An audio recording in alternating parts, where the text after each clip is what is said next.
Question, दक्षिण भारत की सबसे लंबी नदी, अपने आप बता दो, ये तो सिंपल है, गोदावरी। दक्षिण भारत की सबसे लंबी नदी गोदावरी। गोदावरी लंबाई कितनी? 1465 किलोमीटर। 1401 इसकी थोड़ी है, इसकी 1401 कावेरी की, कृष्णा की, कृष्णा कावेरी की 800। गोदावरी, गोदावरी नदी का उद्गम स्थल याद कर लो, बस इतना ही पढ़ेंगे इसमें और कुछ नहीं। बताओ कहाँ है उद्गम स्थल? त्र्यंबकेश्वर की पहाड़ियाँ। कौन सी पहाड़ियाँ? त्र्यंबकेश्वर।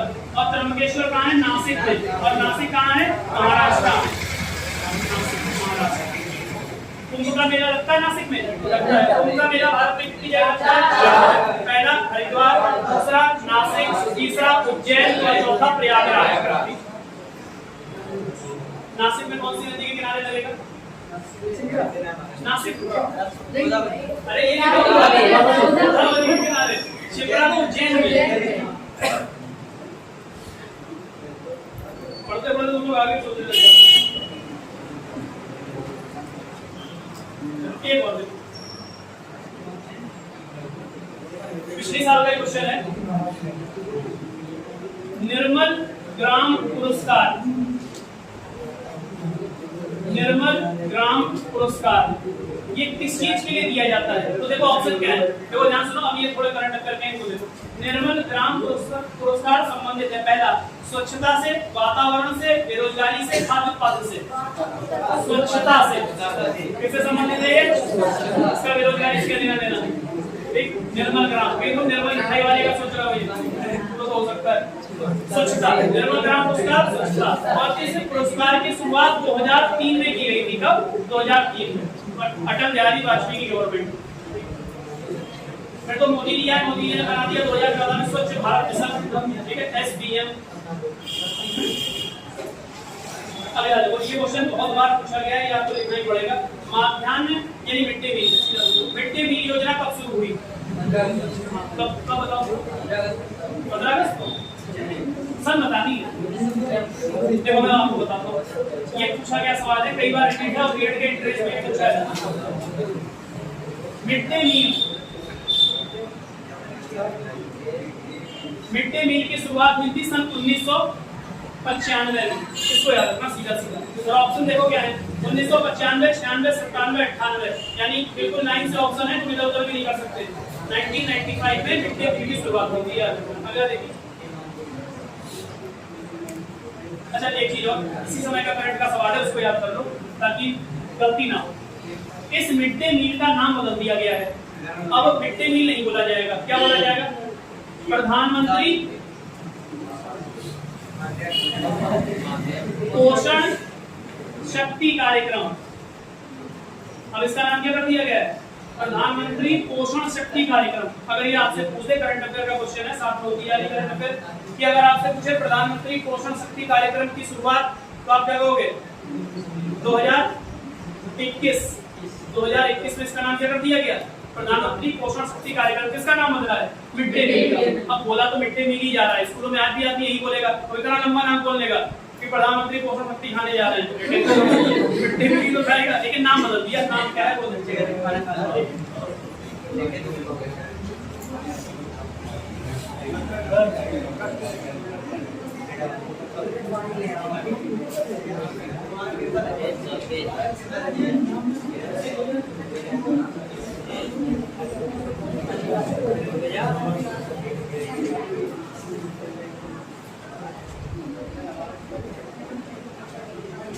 अगला देखो, निम्न में से साइंस का सवाल है, निम्न में कौन सा जोड़ा गलत है, ये आपसे पूछा। तो देखो क्या क्या दिया है,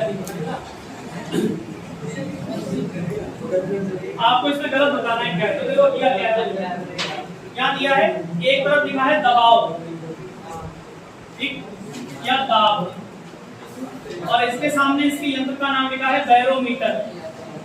क्या लिखा हुआ है? ए।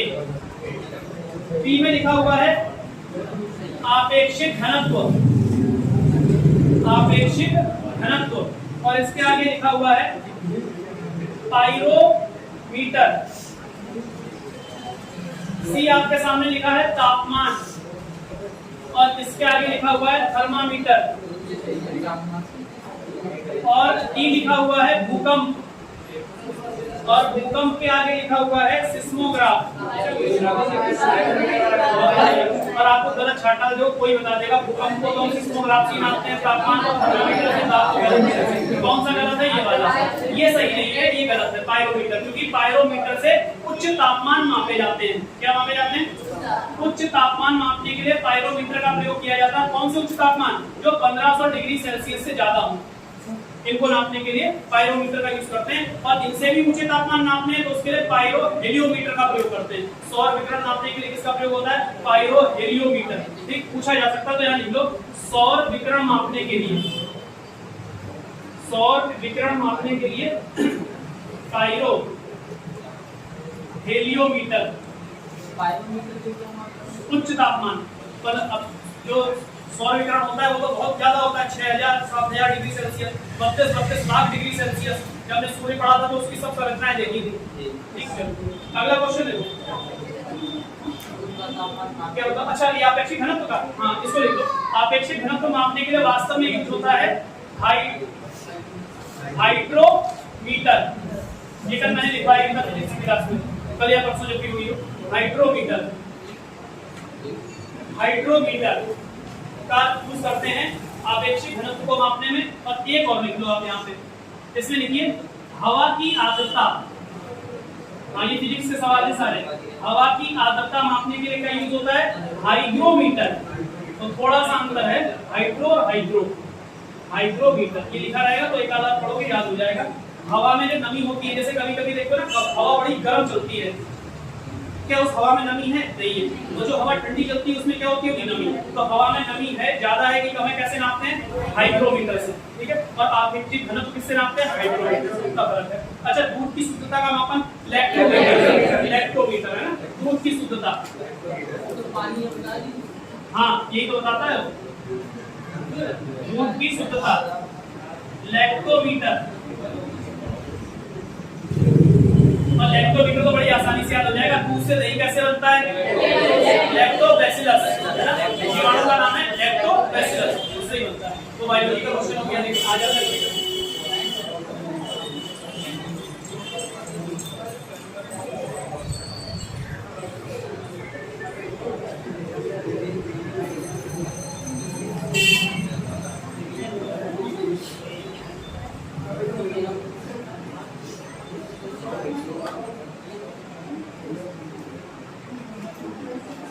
अगला लिखिए, जर्मन सिल्वर। जर्मन सिल्वर आपसे सवाल पूछा जाएगा, जर्मन सिल्वर किन धातुओं का मिश्रण है? ये सवाल पूछा जाता है। तो कौन सी धातु मिलाकर जर्मन सिल्वर बनता है? कोई कहे ये चीज जर्मन सिल्वर की बनी हुई है, कौन सी धातु की? German silver. क्या है जर्मन सिल्वर? तो ध्यान रखना है, तांबा, हाँ सही है, जिंक और निकेल, और निकेल। यानी तांबे को कॉपर कहते हो, Cu, जिंक को Zn कहते हो, Zn, और निकेल को Ni। ठीक है, ऐसे याद करो। जर्मन सिल्वर कैसे याद करो? इस तरह से, Cu, Z और Ni, उजनी। ऐसे जैसे चाहत इससे मैंने तो कुछ नहीं याद कर रखा है। German silver Ujani, Z Z लगा इतना थोड़ी जो ट्रैक बनाते घूमोगे, जेड से जिंक हो गया, वैसे आता है ट्रैक में यही चलता है। ये जर्मन सिल्वर पूछा गया, पिछली बार का सवाल है, ये पूछा ही गया। अगला लिखिए,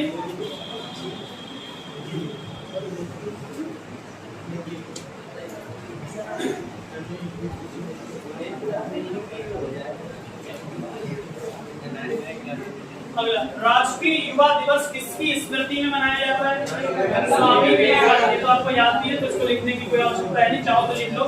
स्वामी विवेकानंद की स्मृति में क्या मनाया जाता है? कब मनाया जाता है? 12 जनवरी को मनाया जाता है राष्ट्रीय युवा दिवस। राष्ट्रीय युवा दिवस किसकी याद में? स्वामी विवेकानंद। स्वामी विवेकानंद ध्यान रखना स्वामी विवेकानंद। अब स्वामी विवेकानंद के बारे में कुछ बातें याद रखो, जैसे स्वामी विवेकानंद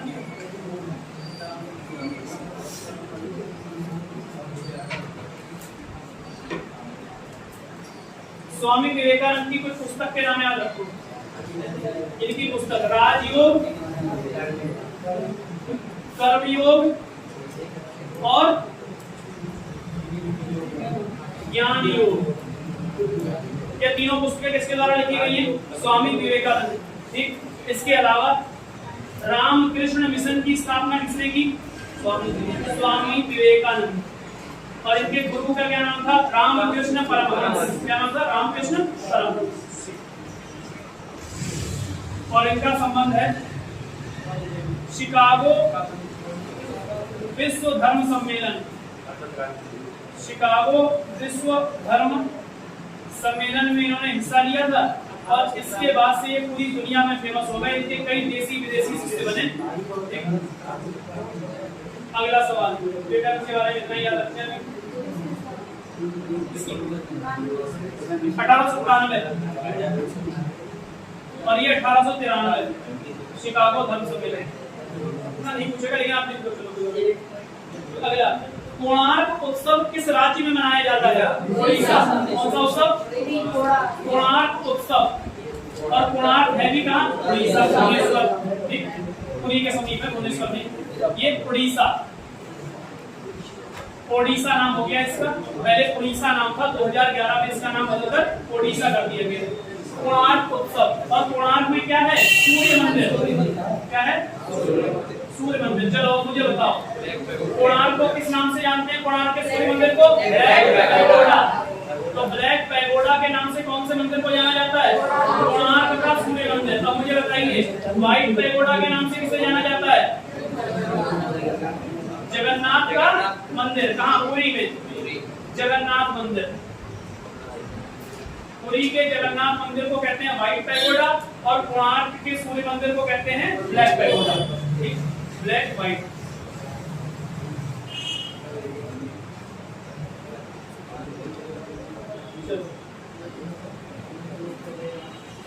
अगला क्वेश्चन है, धन विधेयक का उल्लेख कौन से अनुच्छेद में है?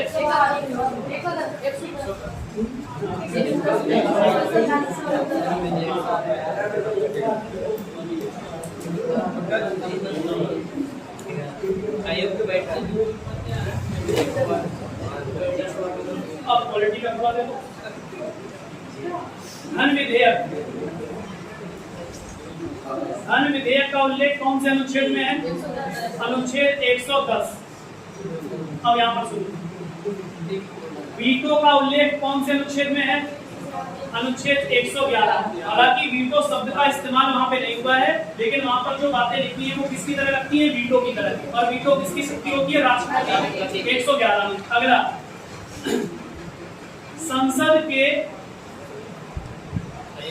संसद की संयुक्त बैठक, यानी संयुक्त बैठक का मतलब लोकसभा और राज्यसभा एक साथ बैठे, इसका उल्लेख कहाँ है? अनुच्छेद 108 में। ये भी सवाल खूब पूछा जाता है, अनुच्छेद 108 में। धन विधेयक, वीटो, संसद की संयुक्त बैठक, ये तीन याद रखना, ये ज्यादा इंपॉर्टेंट है, इनको याद रखना। ठीक, अगला सवाल, राज्य में विधान परिषद को किसके द्वारा समाप्त किया जा सकता है? बताएगा कोई? सवाल है, विधान परिषद को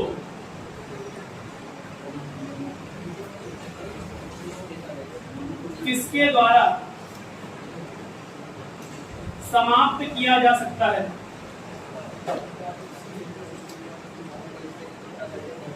बोलो भाई। पहला, राष्ट्रपति। दूसरा, राज्यपाल। तीसरा, राज्य विधानसभा। और चौथा, संसद। अब ध्यान दो, मैं पूछ रहा हूँ राज्य की विधानसभा को किसके द्वारा समाप्त, सॉरी, राज्य की विधान परिषद को किसके द्वारा समाप्त किया जा सकता है? संसद। ध्यान करो, चाहे तुम्हें विधान परिषद बनानी हो और चाहे बिगाड़नी हो, दोनों में से कोई भी काम करना हो, बिगाड़ना हो, खत्म करना, चाहे विधान परिषद बनाना हो चाहे विधान परिषद खत्म करना हो, दोनों काम कौन कर पाएगा? संसद। फाइनली कौन कर पाएगा? संसद। जबकि होगा क्या, देखो मैंने आपको बताया था, फिर से ध्यान कर लो एक बार, ध्यान दो। एक अनुच्छेद, आपने दो अनुच्छेद पढ़े थे, 169 और 170, ये दो अनुच्छेद हमने पढ़े। क्या था? विधान परिषद को समाप्त करने और उसको बनाने की प्रक्रिया। जैसे क्या सभी राज्यों में विधान परिषद है? भारत के केवल 6 राज्यों में विधान परिषद है। कितने राज्यों में? 6। अब कैसे है? जैसे मान लो उत्तर प्रदेश में विधान परिषद है और उत्तर प्रदेश की सरकार चाहती है विधान परिषद को हटा दो। देखो होता क्या है, हमारे यहाँ विधानमंडल है, यानी हर राज्य में क्या होता है? विधानमंडल। और विधानमंडल के कितने हिस्से होते हैं? 2, एक उच्च सदन और एक निम्न सदन। निम्न सदन को कहते हैं विधानसभा और उच्च सदन को क्या कहते हैं? विधान परिषद। विधान परिषद। लेकिन ये उच्च सदन केवल और केवल कितने राज्यों में है? केवल, जिनमें यूपी भी एक है। ठीक है, अब देखो, अब सरकार ये चाहती है कि यार विधान परिषद को समाप्त कर दे, हमारी उत्तर प्रदेश सरकार चाह रही है, या कोई यहाँ नहीं है वो चाह रहा है बना दे, दोनों की प्रक्रिया बिल्कुल समान है। क्या मान लो योगी जी इसको समाप्त करना चाहते हैं विधान परिषद को, तो योगी जी क्या करेंगे? विधानसभा में एक प्रस्ताव लेकर आएंगे। कहाँ लेकर आएंगे प्रस्ताव?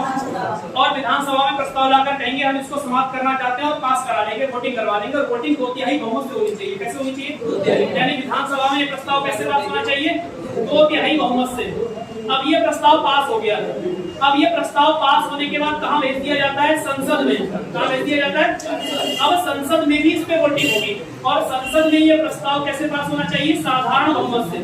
कैसे पास होगा? यानी 50% साधारण बहुमत से पास हो गया। और जैसे ही साधारण बहुमत से पास होगा वैसे ही हमारे उत्तर प्रदेश से विधान परिषद समाप्त हो जाएगी। और यही बनाने का क्रम है। बनाना भी है तब भी ऐसे ही, मान लीजिए इसको बनाना है, जैसे माने मध्य प्रदेश में नहीं है, मध्य प्रदेश सरकार चाहती है विधान परिषद बनाए, जैसे भाई वहाँ की विधानसभा प्रस्ताव लाएगी हमें बनाना है किसको? विधान परिषद को। प्रस्ताव 2/3 बहुमत से पारित होगा, कहाँ जाएगा? संसद में। संसद उसको साधारण बहुमत से पारित करेगी और क्या बन जाएगा? वहाँ पर एक विधान परिषद का गठन हो जाएगा। तो बिगाड़ना हो चाहे हटाना हो कौन करेगा? ये पूछा गया सवाल पिछली बार का, गलत नहीं करना। अगला देखिए, अगला क्वेश्चन है, निम्नलिखित में से किस संवैधानिक संशोधन ने शिक्षा के अधिकार को मौलिक अधिकार बना दिया?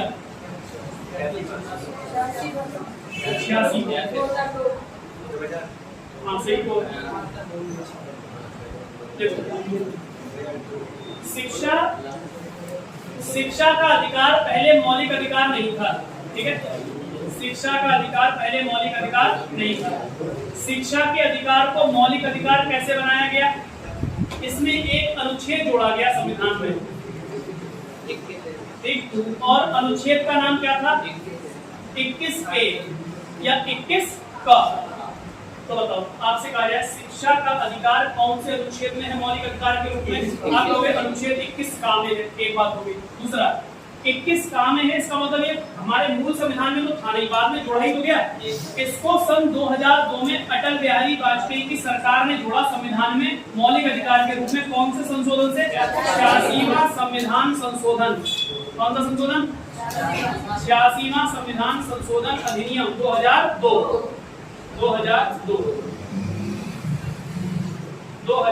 के द्वारा। ठीक है, और 86वें संविधान संशोधन से शिक्षा का अधिकार क्या बन गया है? ठीक। अब अगर किसी व्यक्ति मतलब 6 से 14 साल तक की आयु के बच्चे को अगर शिक्षा लेने से रोका जाता है तो वो डायरेक्ट कहाँ जा सकता है? Supreme court. क्या करना? किसी भी प्रकार के, ये भी पूछा हुआ सवाल है, किसी भी प्रकार के मौलिक अधिकार का हनन होने पर व्यक्ति डायरेक्ट कहाँ जा सकता है? हाँ, ध्यान रखना, मौलिक अधिकार का हनन होने पर डायरेक्ट सीधे कहाँ जा सकते हो?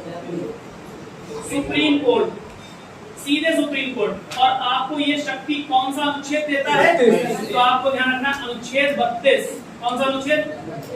किसी भी व्यक्ति के मौलिक अधिकारों का हनन होने पर वह सीधे सुप्रीम कोर्ट जा सकता है। कौन से अनुच्छेद के अंतर्गत? 32। और इस अनुच्छेद 32 के बारे में याद रखना है, डॉक्टर अंबेडकर ने, ये भी सवाल पूछा जाता है, डॉक्टर अंबेडकर ने इसे संविधान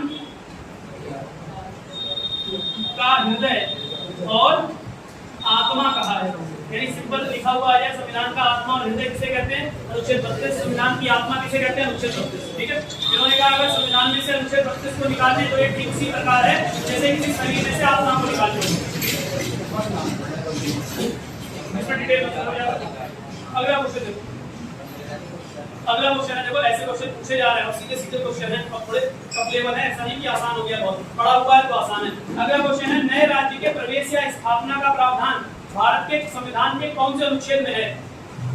नए राज्य के प्रवेश या स्थापना, जैसे मान लो आप कोई नया राज्य बनाना चाहते हो तो उसका प्रावधान है कहां पे? वो देखो 2 में, ठीक, चलो बहुत बढ़िया, 2 में। तो देखिए,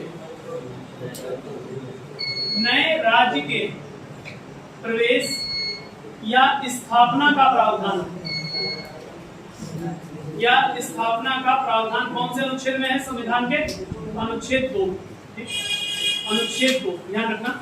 भारत के संविधान के अनुच्छेद 2 में साफ साफ लिखा हुआ है कि संसद राष्ट्रपति की पूर्व अनुमति से क्या कर सकती है? किसी भी राज्य का नाम परिवर्तन कर दे, सीमा में परिवर्तन कर दे, या फिर क्या कर दे? नए राज्य की स्थापना कर दे। तो भाई जैसे उत्तर प्रदेश है, उत्तर प्रदेश से क्या अलग हो गया है के माने में? उत्तराखंड। इसका उल्लेख कहां था? इसका मतलब अनुच्छेद 2 में। और ध्यान रखना, ऐसा करने के लिए किसी भी प्रकार के विशेष बहुमत की आवश्यकता नहीं है। ये 368 अनुच्छेद के अंतर्गत नहीं आता। क्या चाहिए? केवल साधारण बहुमत। राज्य की परमिशन चाहिए कोई नहीं। यानी योगी आदित्यनाथ से बिना पूछे, जैसे ममता बनर्जी को ले लो, ममता बनर्जी बहुत इस समय केंद्र सरकार के खिलाफ है। नरेंद्र मोदी जब चाहे बंगाल के टुकड़े करके रख सकता है। कैसे? नरेंद्र मोदी कहेगा अच्छा बहुत उछल रही हो कि तुम बंगाली मुख्यमंत्री और ही हो, 2 मिनट लगाएगा, मोदी कहेगा यही है ना कोलकाता, कहेगा आज से बंगाल सिर्फ इतना बड़ा है बस। और जबकि बंगाल है, देखो कांगड़ की राजी पूरा, मोदी कहेगा आज से बंगाल इतना ही बड़ा है। ये काम कौन कर सकते हैं? नरेंद्र मोदी, केंद्र सरकार, संसद ये काम कर सकती है। क्या चाहिए? केवल साधारण बहुमत, कुछ चाहिए ही नहीं। साधारण बहुमत नहीं मिलेगा मोदी को, उसके पास तो बहुत ज्यादा सीटें हैं, इतना कर देगा और बाकी हिस्सा दूसरे को दे देगा। या कहेगा तुम बिहार वालों तुम ले लो, झारखंड वाले इतना तुम ले लो, और इतना तुम असम वाले ले लो, और इतना इधर वाला सिक्किम वाले ले लो, कोई बात नहीं, सबको दे दिया, बंगाल इतना कुछ छोड़ो। इसलिए ममता बनर्जी ज्यादा बंगाली लेती नरेंद्र मोदी से। जब देखती नरेंद्र मोदी गुस्सा आने वाला तुरंत शांत हो जाती है, क्योंकि जरा देर में सिमटा के रख देगा इतने से दूर में, कहेगा ये भी छोटे छोटे राज्य, तुम भी छोटे से हो जाओ, ठीक है।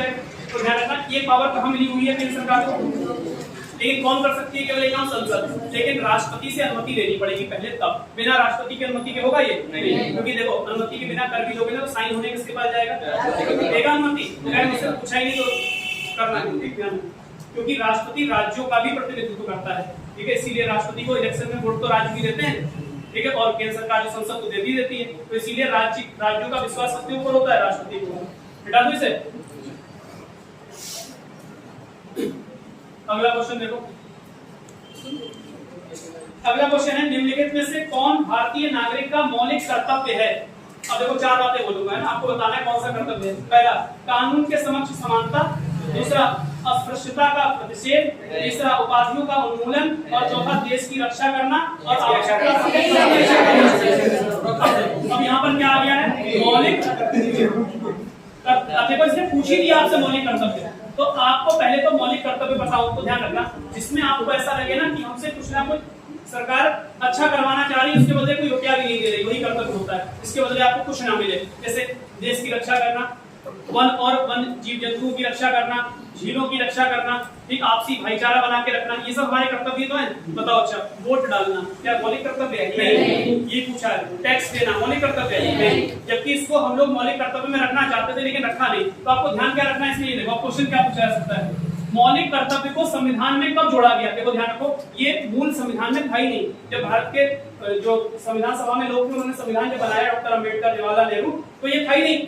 इसको 42वें संविधान संशोधन के द्वारा, कब? 42वें संविधान संशोधन के द्वारा जोड़ दिया गया। और ये संशोधन कब हुआ? 1976, ठीक। और इस संविधान संशोधन को किस नाम से जाना जाता है? लघु संविधान के नाम से। ये इतना बड़ा संशोधन था कि इसमें लगभग 51 अनुच्छेद चेंज हो गए भारत के संविधान के। भारत के संविधान के 51 अनुच्छेद बदल के रख दिए गए। तो आप सोचिए छोटा तो अनुच्छेद होगा नहीं, इसीलिए बहुत बड़ा होने के कारण इसको लघु संविधान की संज्ञा दी जाती है, मिनी कॉन्स्टिट्यूशन इसे कहा जाता है। 42वें, और इसी के द्वारा हमने क्या जोड़ दिया संविधान में? मौलिक कर्तव्य। और इसके द्वारा संविधान में मौलिक कर्तव्य कितने जोड़े गए? 10 कर्तव्य। लेकिन बाद में एक 11वां और जोड़ा गया, कितने हो गए? 11। और इसको किसके द्वारा जोड़ा गया?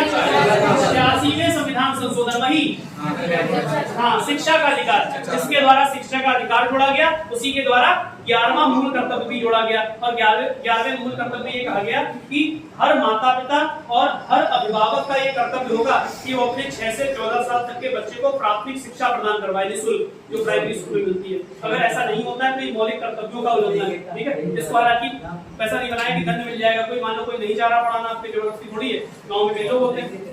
चलो, तो कितने मौलिक कर्तव्य हैं वर्तमान में? 11। प्रारंभ में कितने थे? 10। बाद में कौन सा जुड़ा? 1, कितने हो गए? 11। ठीक। और दूसरा सवाल ये किसकी सिफारिश पर जोड़े गए? तो ध्यान रखना, सरदार स्वर्ण सिंह समिति, ये उस समय भारत के गृह मंत्री थे और इस समय देश में आपातकाल लगा हुआ था और आपातकाल में ही ये आ गया था मौलिक कर्तव्य। सरदार स्वर्ण सिंह समिति की सिफारिश पर। और ध्यान रखना, मौलिक कर्तव्य हमने कहां से लिए हैं? रूस से। और रूस का नाम उस समय क्या हुआ करता था? सोवियत संघ, USSR। ठीक, ये मौलिक कर्तव्य है। और संविधान के कौन से भाग में जोड़े गए? भाग 4 का। और कौन सा अनुच्छेद? 51 का, 1 का 4 का 51 का, ये भाग अलग से जोड़े गए। कब? 42वें संविधान संशोधन के द्वारा। और ये कब हुआ? 1976 में। इस समय प्रधानमंत्री देश की कौन थी? इंदिरा गांधी। गृह मंत्री कौन था? सरदार स्वर्ण सिंह। इन्हीं की सिफारिश पर ये 10 मूल कर्तव्य जोड़े गए और फिर बाद में 11वां जोड़ा गया अटल बिहारी वाजपेयी के टाइम। अगला,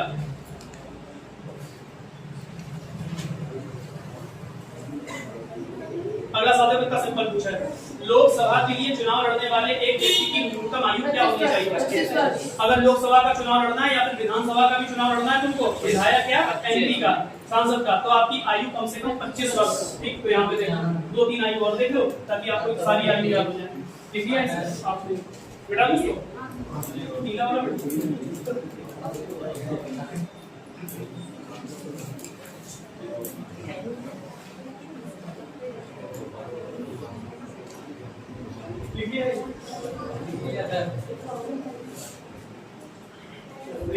नहीं है, पड़ोसी में देख लीजिए।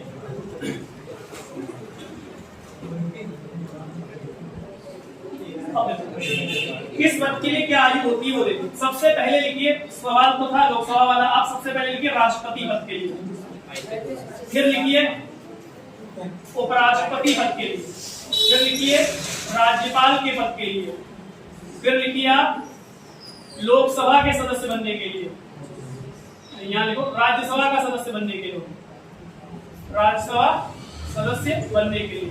इसके बाद लिखिए लोकसभा सदस्य बनने के लिए, इन सब की आयु है ये बता रहा हूं। इसके बाद लिखिए विधानसभा का सदस्य बनने के लिए, इसके बाद लिखिए विधान परिषद का सदस्य बनने के लिए। ठीक, और अंतिम अपने गांव वाला लिखिए प्रधान बनने के लिए। इसकी आयु देखिए। अब देखिए राष्ट्रपति बनने के लिए आयु चाहिए 35 वर्ष, कम से कम 35 वर्ष। ठीक है, ऐसा नहीं कि 40 वाले को नहीं बनाएंगे, 35 का तो हो जाएगा कम से कम। फिर चुनाव, ऐसे मान लो कोई व्यक्ति धोखेधड़ी से बोल के कि कहते मेरी आयु 35 वर्ष है, चुनाव लड़ दे 34 वर्ष की उम्र में, और बाद में अगर पकड़ा गया तो उसको राष्ट्रपति के पद से हटा दिया जाएगा। ठीक, जालसाजी में। अगला उपराष्ट्रपति के लिए भी 35 वर्ष, राज्यपाल के लिए भी 35 वर्ष। ठीक, जो ऊंचे ऊंचे संवैधानिक पद हैं इनके लिए कितनी है? 35 वर्ष। अब देखो राज्यसभा का सदस्य बनने के लिए चुनाव लड़ना है तो 30 वर्ष, कितनी? 30 वर्ष। लोकसभा का बनना है तो 25 वर्ष, विधान सभा के लिए 25 वर्ष और विधान परिषद के लिए 30 वर्ष। ठीक, 30 वर्ष। और इसके अलावा प्रधान बनने के लिए 21 वर्ष। 21 वर्ष की आयु में चुनाव लड़ सकते हो, जबकि वोट डालने की आयु सबके लिए कितनी है? सबके लिए 18 वर्ष। देखो जिसमें तुम डायरेक्ट वोट डालोगे ना जाके, उसमें 18 वर्ष। अब आप बताओ क्या आप राष्ट्रपति के चुनाव में वोट डालते हो? कभी सुना आपने? कभी नहीं डालते। उपराष्ट्रपति चुनाव डालते हो? नहीं डालते। राज्यसभा के राज्यपाल का तो चुनाव ही नहीं होता, ये सीधा क्या किया जाता है? नियुक्त किया जाता है सरकार के द्वारा। ठीक, अब बताओ राज्यसभा सदस्य के चुनाव में तुम वोट डालते हो क्या? नहीं, राज्यसभा के कहाँ डालते हैं हम लोग? हम जिसको चुनते हैं वो डालता है वोट। क्या लोकसभा के सदस्य के चुनाव में वोट नहीं डालते हैं? हमारे यहाँ से सांसद कौन है? वरुण गांधी। वरुण गांधी का जब चुनाव हुआ था तो 18 साल के बच्चों ने वोट डाला होगा कि नहीं डाला? तो इसके लिए वोट डालेंगे 18 साल के बच्चे, उससे ऊपर 18 की आयु के। विधानसभा के लिए भी 18 और उसके ऊपर। क्या विधान परिषद के लिए डालेंगे? नहीं डालेंगे। और प्रधान के लिए डालेंगे? हाँ। यानी हम लोग वोट डालते हैं लोकसभा, विधानसभा और प्रधानी के इलेक्शन में। ठीक है, ये बात ध्यान रखना नगर इसको कहते हैं। और दूसरा, चेयरमैन के इलेक्शन में वोट डालते हैं कि नहीं डालते हैं, और चेयरमैन के भी बनने के लिए आयु कितनी होनी चाहिए, 21 वर्ष, ठीक है, उसको लिखना मत। ये दो इंपॉर्टेंट है ज्यादा। और इनके चुनाव में इसलिए हम वोट नहीं डालते क्योंकि इनके चुनाव में वोट वो डालता है जिसको हम चुनकर भेजते हैं। जैसे राष्ट्रपति के चुनाव में सांसद और विधायक वोट डालते हैं, उन सांसद विधायक को चुनकर किसने भेजा, हमने। यहाँ से सांसद चुन के गया लोकसभा के चुनाव से, और यहाँ से विधानसभा के चुनाव से विधायक चुन के गया, और ये दोनों जाकर वोट किसको देते हैं, राष्ट्रपति। अभी राष्ट्रपति का चुनाव होने वाला है और राष्ट्रपति के चुनाव में वोट यही लोग डालेंगे, विधायक डालेंगे और सांसद डालेंगे, ठीक है। राज्यपाल में कोई इलेक्शन नहीं होता, राज्यपाल की सीधे क्या होती है, नियुक्ति होती है, जबकि राष्ट्रपति और उपराष्ट्रपति का चुनाव किया जाता है, ठीक है। और इनके चुनाव में वोट कौन डालते हैं, राष्ट्रपति के चुनाव में, मैं लिख देता हूँ, सांसद और विधायक। सांसद और विधायक कैसे, निर्वाचित चुने गए सांसद विधायक वोट डालते हैं। अब उपराष्ट्रपति के चुनाव में केवल सांसद, कौन डालता है वोट, केवल सांसद, और निर्वाचित की सभी सांसद, ठीक, सभी, केवल सांसद लिख लो आप इतना। विधायक वोट डालते हैं क्या उपराष्ट्रपति के चुनाव में, नहीं, केवल कौन वोट डालेगा, सांसद। जबकि राष्ट्रपति के चुनाव में विधायक भी वोट डालेगा और सांसद भी वोट डालेंगे। इसीलिए जब कोई नया राज्य बनाना होता है तो किसकी परमिशन चाहिए, राष्ट्रपति की, क्योंकि राष्ट्रपति को बनाते टाइम, चुनते टाइम पर उसको राज्यों ने भी वोट दिया है, यानी विधायकों ने वोट दिया है, और केंद्र ने भी वोट दिया है क्योंकि संसद ने वोट दिया, ठीक है। कितनी आई होगी, अगला क्वेश्चन। अगला क्वेश्चन, नीति आयोग का अध्यक्ष कौन होता है, प्रधानमंत्री। एक आयोग है जिसका नाम क्या है, नीति आयोग। इसको पूर्व में किस नाम से जाना जाता था, योजना आयोग। किस नाम से जाना जाता था, योजना आयोग के नाम से जाना जाता था पहले, लेकिन नरेंद्र मोदी ने इसका नाम बदलकर 2015 में क्या कर दिया, तो 1 जनवरी 2015 को किसकी स्थापना हो गई, नीति आयोग की। इसका नाम ऐसे NITI, ठीक है। और पहले इसका नाम क्या था, योजना आयोग। तो योजना आयोग की स्थापना कब हुई थी, 15 मार्च सन 1950, ठीक। और 1950 से 2014 तक ये किस नाम से जाना गया, योजना आयोग के नाम से। और नरेंद्र मोदी ने इसका नाम बदल के क्या कर दिया, नीति आयोग कर दिया। और ध्यान रखना, इसका अध्यक्ष चाहे योजना आयोग हो चाहे नीति आयोग हो, अध्यक्ष कौन होता है, प्रधानमंत्री, हमेशा प्रधान। अब कोई हो प्रधानमंत्री के पद पे, वो इसका अध्यक्ष कहलाएगा। अब बाकी दूसरा व्यक्ति जो होता है वो इसका उपाध्यक्ष होता है। कौन होता है, उपाध्यक्ष। और वर्तमान में इसके उपाध्यक्ष कौन है, सुमन के बेरी। कौन है, और पहले उपाध्यक्ष कौन थे, राजीव कुमार। अब दूसरे उपाध्यक्ष कौन बन गए, सुमन के बेरी। तो वर्तमान में उपाध्यक्ष कौन है, सुमन के बेरी, ठीक। और इनसे पहले थे राजीव कुमार। राजीव कुमार ने अपना इस्तीफा दे दिया है। अब कौन बन गया है, सुमन के बेरी। याद रखना, ये करंट का सवाल बस वो सबसे पहले रहे। अगला लिखो, नीति आयोग में इससे ज्यादा मत लिखो। बाकी इसमें इंपॉर्टेंट बात यह है, इसमें केंद्र और राज्य के सब लोग मिलकर काम करते हैं। इसीलिए किसकी स्थापना करता है, ये सहकारी संघवाद। ये शब्द लिख लो इसके आगे, ये शब्द कभी कभी आ जाता है, सहकारी संघवाद। वर्तमान में अध्यक्ष का नाम, उपाध्यक्ष का नाम याद रखना। अच्छा, कभी कभी ना सवाल ऐसे आएगा, बताइए, जैसे इसमें आया है, जैसे इसमें आया सवाल कि बताओ नीति आयोग के अध्यक्ष कौन है, और आपको ऑप्शन में सुमन के बेरी भी दे देगा और पीएम मोदी का नाम भी दे देगा। और जब भी इसे लोग ध्यान देंगे नहीं, किसको लगा देंगे, सुमन के बेरी। करंट का है, यही आया होगा, और वो प्रधानमंत्री का क्वेश्चन है। कई बार ऐसे क्वेश्चन गलत हुए, तो ध्यान रखना, जो चेयरपर्सन होगा यानी अध्यक्ष होगा वो प्रधानमंत्री होगा, और उपाध्यक्ष प्रधानमंत्री के द्वारा नियुक्त किया जाएगा। और कौन नियुक्त किया गया है, इससे पहले अरविंद पनगड़िया और राजीव कुमार रह चुके हैं, अब ये बन गए, क्या नाम है इसका, सुमन के बेरी। अगला लिखो,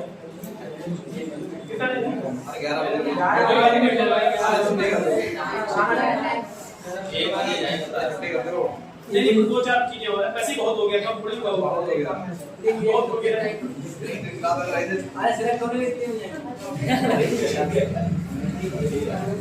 चलो एक सवाल, देखो कितने आसान सवाल पूछेगा। एक व्यक्ति, ध्यान सुनना, एक व्यक्ति जो संसद के किसी भी सदन का सदस्य नहीं है, ना ही लोकसभा का सदस्य, ना ही राज्यसभा का सदस्य, उसे कितने महीने के लिए मंत्री के रूप में नियुक्त किया जा सकता है, और 6 महीने के अंदर उसे किसी ना किसी सदन का सदस्य बनना पड़ेगा, नहीं तो फिर वो अपने पद पर नहीं रहेगा। जैसे मैं आपको उदाहरण देता हूँ, एस जयशंकर, अभी जो हमारे विदेश मंत्री हैं, जब इनको विदेश मंत्री बनाया गया तो ये ना तो लोकसभा के सदस्य थे ना ही राज्यसभा के, लेकिन 6 महीने के अंदर इनको राज्यसभा का सदस्य बना दिया गया। अब ये राज्यसभा के सदस्य हैं तो इनको अब इनके पद से कोई हटा नहीं सकता। अच्छा एक बात बताओ, कोई व्यक्ति ना तो लोकसभा का सदस्य है ना राज्यसभा का सदस्य है, क्या वो प्रधानमंत्री के पद पर आ सकता है? आ सकता है, लेकिन कितने महीने के लिए? क्योंकि प्रधानमंत्री भी एक मंत्री ही होता है। तो ये सवाल भी पूछा गया है, तो ध्यान रखना, कोई भी व्यक्ति अगर किसी भी सदन का सदस्य नहीं है उसको किसी भी मंत्री के पद पर नियुक्त किया जा सकता है, लेकिन कितने महीने के लिए? 6 महीने के लिए, फिर हटा दिया जाएगा। नहीं तो उसको क्या बनना पड़ेगा? सदस्य बनना पड़ेगा। अगला स्टैचू, ये देखो याद कर लो, स्टैचू ऑफ यूनिटी, ये कई बार पूछा और इस बार के लिए इंपॉर्टेंट है। स्टैचू ऑफ इक्वालिटी, पहले का इंपॉर्टेंट था पिछले साल, स्टैचू ऑफ यूनिटी इस साल का इंपॉर्टेंट है। स्टैचू ऑफ इक्वालिटी देखना, जहां तक चांस है 90% ये सवाल आपसे पूछा जाएगा स्टैचू ऑफ इक्वालिटी के बारे में। ठीक है, याद रखना स्टैचू ऑफ इक्वालिटी। देखिए आप सबने देखी तो आप मेरे टेलीग्राम के डीपी में देखना, उसमें स्टैचू ऑफ इक्वालिटी का फोटो लगा रखा है। एक बहुत सारे उसमें फोटो है, 50-60 होंगे, पता नहीं कौन कौन से लगे। तो उसमें आप आगे बढ़ते जाएंगे तो आपको एक आचार्य बैठे दिखेंगे, रामानुजाचार्य। रामानुजाचार्य एक बहुत विशाल वेदी के ऊपर बैठे हुए हैं, बैठी हुई मुद्रा में, वो है स्टैचू ऑफ इक्वालिटी। कहाँ है? हैदराबाद। अब सवाल पूछा जाएगा, लेकिन पहले क्या पूछा वो सुनो। पहले आपसे पूछा, बताओ स्टैचू ऑफ इक्वालिटी कहाँ है? सॉरी, स्टैचू ऑफ यूनिटी कहाँ है? तो आप कहेंगे गुजरात में। और किसकी है statue of unity? Sardar Vallabh Patel की, वल्लभ भाई पटेल की, सरदार वल्लभ भाई पटेल पटेल। और ये है केवड़िया में, जगह का नाम क्या है? केवड़िया। ठीक, और केवड़िया में जिस द्वीप पर है उस द्वीप का नाम है साधु बेट, साधु बेट द्वीप पर। और ये कहाँ है? गुजरात में। एक बात होगी। अब इस साल के लिए इंपॉर्टेंट देखो कौन सी वाली है, स्टैचू ऑफ इक्वालिटी। और स्टैचू ऑफ इक्वालिटी किसकी है? श्री रामानुजाचार्य,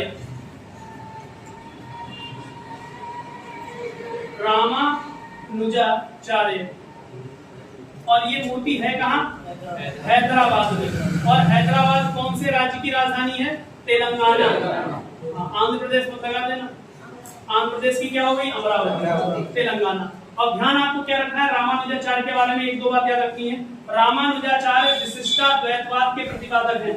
इसके ये दर्शन है विशिष्टाद्वैत, विशिष्ट अद्वैत वाद के प्रतिपादक। इनका बस याद रखना, अगर आ जाता है अचानक से क्वेश्चन, विशिष्टाद्वैतवाद से किसका संबंध है?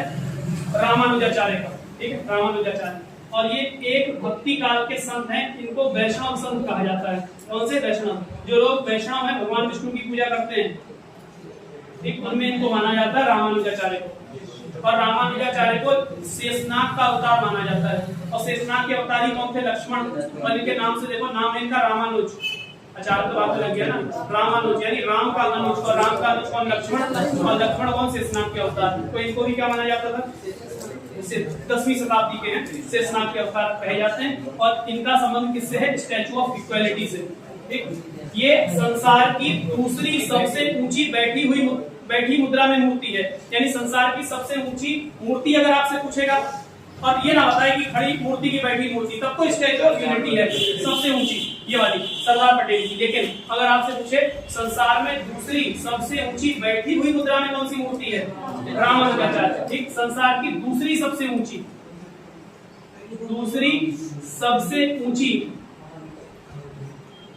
बैठी मूर्ति, ठीक, बैठी हुई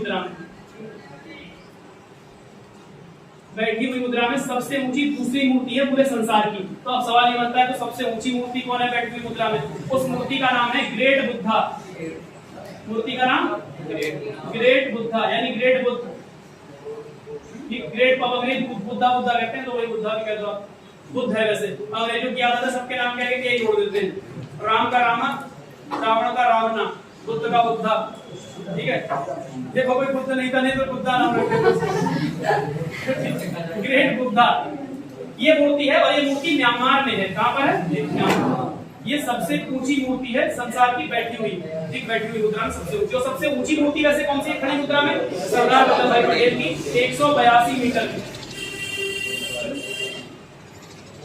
statue of equality most important लगाना, ये इस बार के लिए इंपोर्टेंट है। अगला और देखो, एक और देखिए, स्टैचू ऑफ पीस पूछा गया है अभी एक जल्दी एग्जाम में किसी, लोअर पीस, स्टैचू ऑफ पीस कहाँ है? पाली।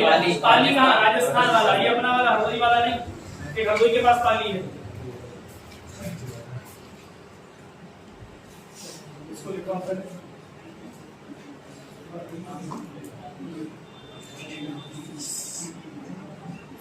कुछ दिमाग में तो थोड़ा खुल गया ना टेस्ट से पहले, इतना ही खुलना जरूरी है, हो जाता पता ही बंद नहीं आना चाहिए, पता लगा पढ़ा लिखा कुछ नहीं पहुंच गया एग्जाम देने। और तुम जितने पुराने बैच वाले हो तुम्हारे नंबर मुझे बहुत अच्छे आने चाहिए भाई, तुम लोग तो लगभग हर सब्जेक्ट पढ़ चुके हो, एक ही सब्जेक्ट तुम्हारा छूटा होगा, नहीं सारा पढ़ा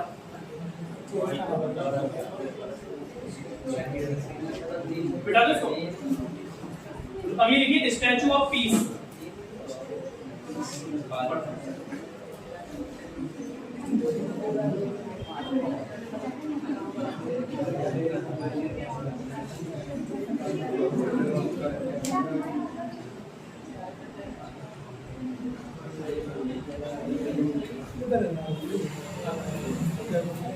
स्टैचू ऑफ पीस, पीस शांति वाला है,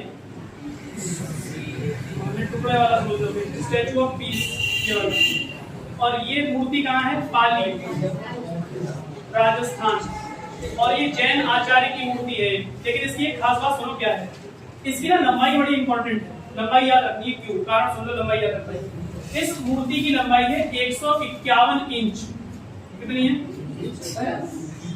151 फीट में बदल दो, 5 कितना हो गया? 151 30, 5 फीट के आसपास, लगभग 150 इंच, नहीं ज्यादा ही, नहीं ज्यादा होगा, कितना होगा? लगाओ एक बार साहब,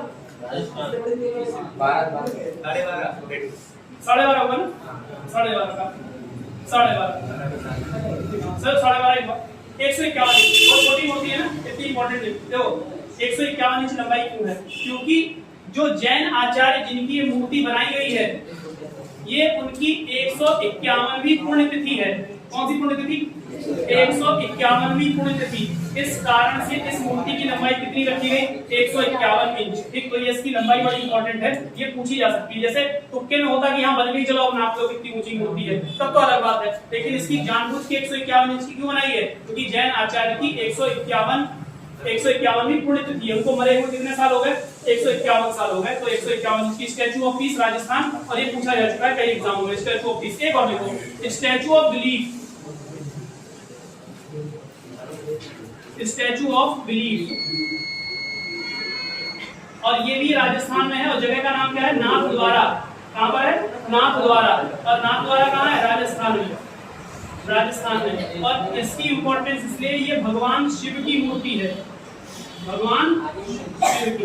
अब एक बार आप जरा इसको सर्च करके स्टैचू ऑफ बिलीफ को देखना, ये इतनी विशालकाय सुंदर मूर्ति है, आप देखोगे तो देखते रह जाओगे इस मूर्ति को। बहुत सुंदर मूर्ति बनी हुई है, नीले रंग के शिव जी हैं और एक पहाड़ी पर बैठे हुए हैं, ये बहुत ऊंची मूर्ति। तो ध्यान रखना, स्टैचू ऑफ बिलीफ किससे संबंधित है? भगवान शिव की मूर्ति से। कहाँ है? नाथद्वारा, राजस्थान में। तीसरी कहाँ है? ठीक है।